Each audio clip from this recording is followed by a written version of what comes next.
ایک حدیث میں تو حضور نے یہ فرمایا ہے اللہ تعالیٰ 3 اشخاص کی وہ کتنی ہی فریاد کرے ان کی فریاد سنتا ہی نہیں۔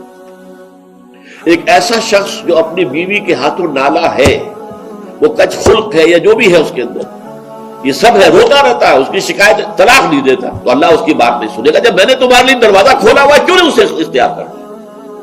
اللہ تعالیٰ جو ہے اس کے لیے بھی ہو سکتا ہے بہتر شکل پیدا کر دے، تمہارے بعد اللہ اسے کوئی بہتر شوہر جو اس کے ساتھ موافقت رکھنے والا ہوا اللہ اسے عطا کر دے، تمہیں بھی عطا کر دے۔ اسی طریقے سے ایک شخص ہے جو قرض دیتا ہے، نہ تحریر لیتا ہے نہ جو ہے اس کے اوپر گواہی کرتا ہے، بعد میں روتا ہے۔ جب اللہ نے حکم دیا ہوا پہ قرض دو تو اس کے اوپر جو ہے تم گواہی کرو، تحریر کرو۔ اللہ کا حکم اس وقت نہیں کرے، اس وقت تو محبت آڑے آ جاتی ہے۔ یہ تو بڑی بے مربوطی کی بات ہے کہ میرا بھائی مجھ سے قرض مانگ رہا ہے، دوست قرض مانگ رہا ہے، میں کہوں کہ لکھ کے دو اور اس کے اوپر 2 آدمیوں کے دستخط بھی کرواؤ، لیکن نہیں، اللہ کا حکم۔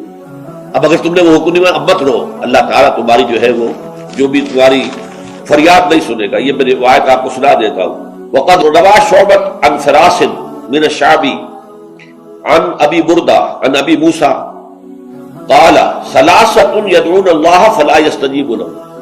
3 قسم کے لوگ وہ ہیں جو اللہ سے دعائیں کرتے ہیں، اللہ ان کی دعا قبول نہیں کرتا۔ رجل كانت له امرأة سيئة الخلق فلم يطلقها، ایک آدمی وہ ہے جس کی بیوی جو ہے وہ بہت ہی کج خلق ہے لیکن اسے طلاق نہیں دیتا۔ ورجل اعطى ماله سفيا وقد قال اللہ تعالی لا تؤتوا السفهاء اموالكم، اور ایک ایسا انسان جو کہ کسی نادان ناسمجھ کے حوالے اپنا مال کر دیتا ہے، جبکہ اللہ تعالیٰ کا حکم ہے کہ ناسمجھ لوگوں کے حوالے اپنے مال نہ کرو۔